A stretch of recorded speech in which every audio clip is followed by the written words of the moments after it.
I am not a historian, but neither are you. So, how about we, the people, learn this stuff together?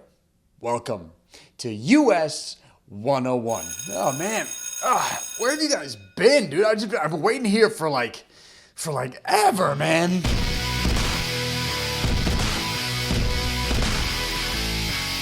So when you grow up one day, you want to be president of the United States of America?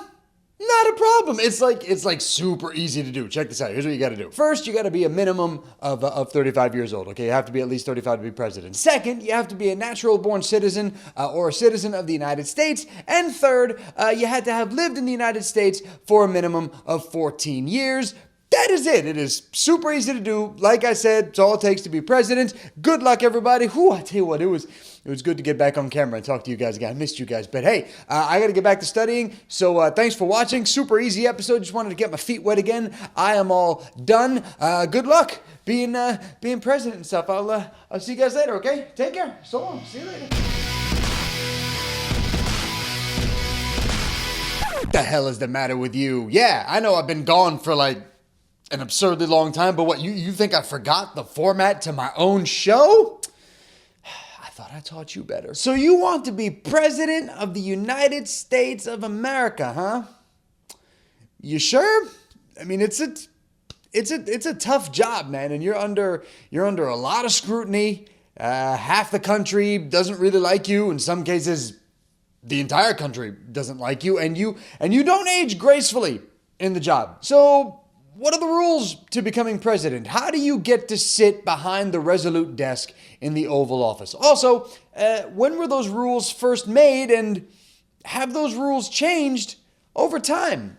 For that, I got to take you all the way back to 1787, where the Constitutional Convention is taking place in Philadelphia, PA. So the guys who put together the Constitution laid out the document in 7 articles, okay? Article 1, the first article, deals exclusively with the legislative branch, what it can do, what it can't do. The third article deals exclusively with the judiciary branch, aka the Supreme Court. But the second article, Article 2, deals solely with the executive branch, aka the presidency. And right there, on parchment, in Article 2, Section 5, it states the following: no person except a natural-born citizen or a citizen of the United States at the time of the adoption of this Constitution shall be eligible to the office of President. Neither shall any person be eligible to that office who shall not have attained to the age of 35 years and been 14 years a resident within the United States. Now, as far as I know, guys, during the actual Constitutional Convention, there wasn't really much of a debate regarding the age to become president. But after the Constitution's ratification, a man by the name of Tench Coxe, and you hear that name and you go, that would be an awesome name for my future band. But a man by the name of Tench Coxe, who was a member of the Continental Congress, but not the Constitutional Convention, penned a letter wherein he did back up the fact that you had to be 35 years old to be president. His defense was that anyone that was running for the office of president, quote, cannot be an idiot. Probably not a knave or a tyrant, for those whom nature makes so discover it before the age of 35, until which period he cannot be elected. Basically, what Coxe was saying in that letter is that until you hit the age of 35, you might still be a stupid person, which is why 35 is the perfect age to be president, because by then you'll have fully matured and your rational thought works perfectly and you're infinitely smarter by the age of 35. Tench Coxe. You lived in such simpler times, pal. So, 35 years old, a natural-born citizen or citizen of the United States, and you had to have lived in the United States for a minimum of 14 years. Those were the rules that were put down in the Constitution, and the Constitution, let's remember, was ratified in 1789. 1789. Let's think about that for a second. Who are the actual citizens in the United States in 1789 that could legitimately have run for office? Rich white guys? Yeah, okay, sure. Makes total complete sense to me. How about poor white guys? Okay, I mean, I guess, but do you really want guys that don't have like the best education running this brand new nation? Do you really want like farmers or blacksmiths or people that are involved in some sort of trade running this new country? I highly doubt it. Okay, how about the Africans that were brought here and their descendants? Not citizens, slaves. Native Americans? Not citizens, savages. Women? come on.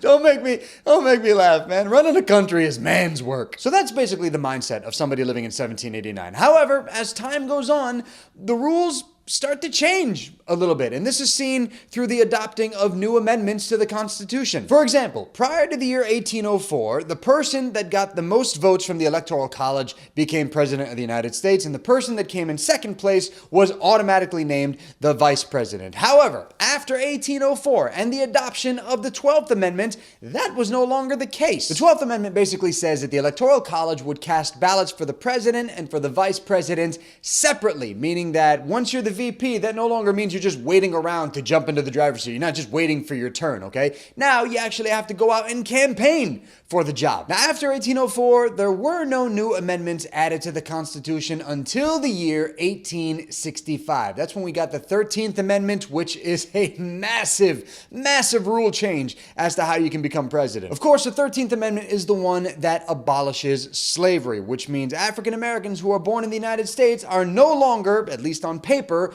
underneath the thumb of oppression in the country. They are now free people of color. But it isn't until 1868 and the 14th Amendment that officially recognizes African Americans as actual citizens of the United States of America. The 14th Amendment reads as thus: all persons born or naturalized in the United States and subject to the jurisdiction thereof are citizens of the United States and of the state wherein they reside. So now, African Americans that were born here are officially United States citizens. Furthermore, if they're over the age of 35, technically, they can run for president of the United States. And this doesn't just cover African Americans, but it also covers Latinx Americans, Asian Americans, and anyone else that was born in the United States. They are all recognized as citizens of the nation. On top of that, the rules to become president change even further with the passing of the 15th Amendment in 1870, which says that any man, regardless of his race or background, has the right to vote. Which is why, during the era of Reconstruction, which comes after the Civil War, you start to see more African Americans being voted into office at the state and federal levels. But unfortunately,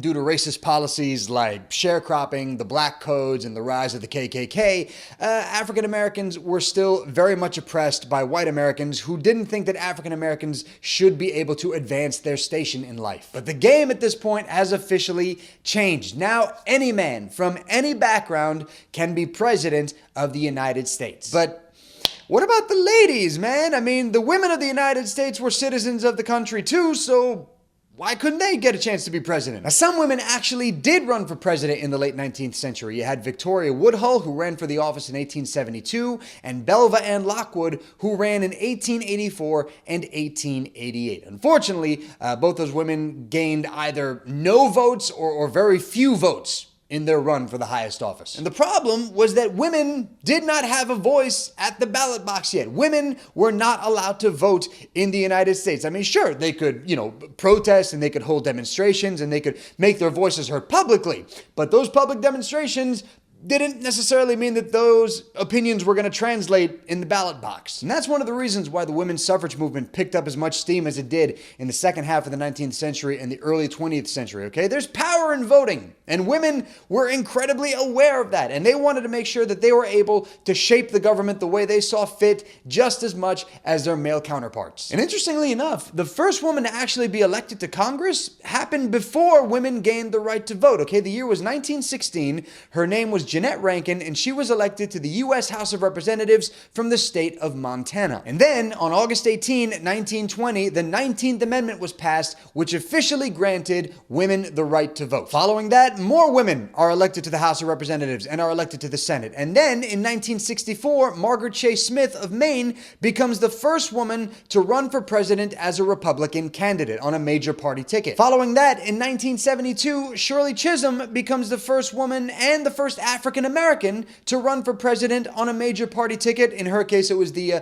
Democratic Party. And then in 2016, Hillary Clinton makes history by being the first woman to be the Democratic presidential nominee. Other changes to becoming president, guys, came in the form of the 22nd Amendment, which was passed in 1951, a few years after the death of President Franklin Delano Roosevelt, who was elected president 4 times in a row: 1932, 1936, 1940, and 1944. This meant that the office of the president would experience more diversity, at least in terms of policy, not so much skin color, until much later on down the line. And then finally, the 26th Amendment was ratified in 1971, which lowered the official voting age from 21 to 18. So now the voices of an even younger generation could make their voices heard at the ballot box. And based on the results of the 2018 midterm election, the youth vote and the young voice is getting ready to gear up to get very, very loud for the presidential election in 2020. Now, as this episode was happening, guys, did you notice that the pictures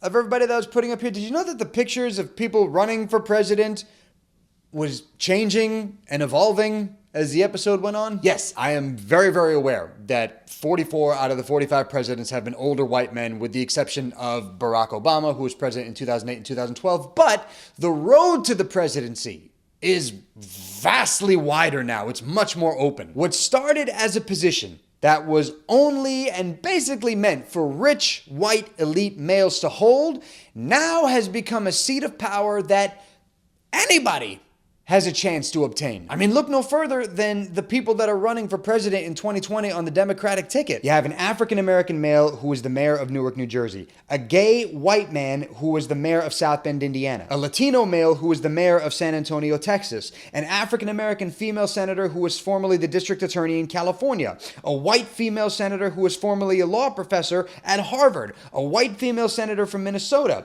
a bilingual white congressman who was a former rock and roller from Texas, an Asian American entrepreneur and businessman from New York, a half Polynesian female member of the House of Representatives that was born in American Samoa. So many faces, guys. So many backgrounds. So many stories. Anyone can be president of the United States of America today, including you.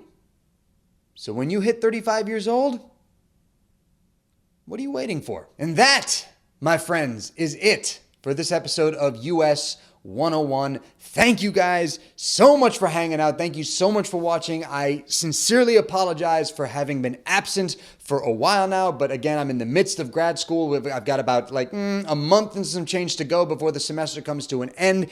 I appreciate you guys' patience, and I appreciate you guys sticking with US 101 while I was gone for the last couple of months. I can't thank you enough for your continued support. It really means the world to me, guys. As always, you can continue to follow US 101 on Facebook, on Twitter, on Instagram, so that you guys can get all the updates as to what I'm doing, what I'm reading, when new videos are coming out. All those links down below in the description box. Guys, you know what? Yeah, we're going to do this. I'm going to see you next week for an all-new episode of US 101. So until then, I am all done.